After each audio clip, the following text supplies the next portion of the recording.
Vous étiez en Iran la semaine passée. À quel titre est-ce que vous faites ce type de voyage? Qui est-ce que vous avez rencontré là-bas et qu'est-ce que vous en avez conclu? À quel titre, vous savez, nous sommes dans un monde libre, grâce à Dieu, donc il est possible de prendre un billet d'avion et de voyager. Mais vous y rencontrez le président? Et j'ai rencontré le ministre des Affaires étrangères, les responsables du Parlement et un certain nombre de hautes personnalités de ce pays. Monsieur Rouhani, vous avez rencontré le président Rouhani? Je n'ai pas rencontré cette fois-ci Monsieur Rouhani, je le verrai au mois de décembre, puisqu'il fait une conférence internationale où j'aurai l'occasion de me rendre.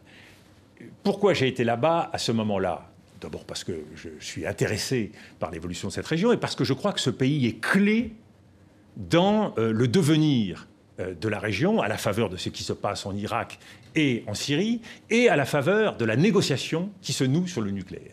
Le retour de l'Iran sur la scène régionale, même si ça suscite beaucoup d'inquiétudes, serait à mon sens une très bonne nouvelle, en redonnant une dynamique à cette région et en permettant justement d'apurer un certain nombre de difficultés. Par ailleurs, il se trouve que l'Iran, face à l'État islamique, sur un certain nombre de questions, est en accord avec ce que nous croyons et ce que nous pensons. Donc la question, c'est comment réussir d'ici au 24 novembre, c'est la date d'échéance, comment réussir d'ici au 24 novembre cette négociation nucléaire qui bute aujourd'hui sur un certain nombre d'arguments techniques, comment éviter de renforcer les plus durs en Iran s'il n'y a pas accord, et comment faire en sorte qu'il y ait au moins un accord intérimaire qui permette d'éviter le recul que serait l'absence d'accord si c'était le cas. Donc là, je suis passionné par ces questions et donc je me rends là où j'estime qu'il y a nécessité.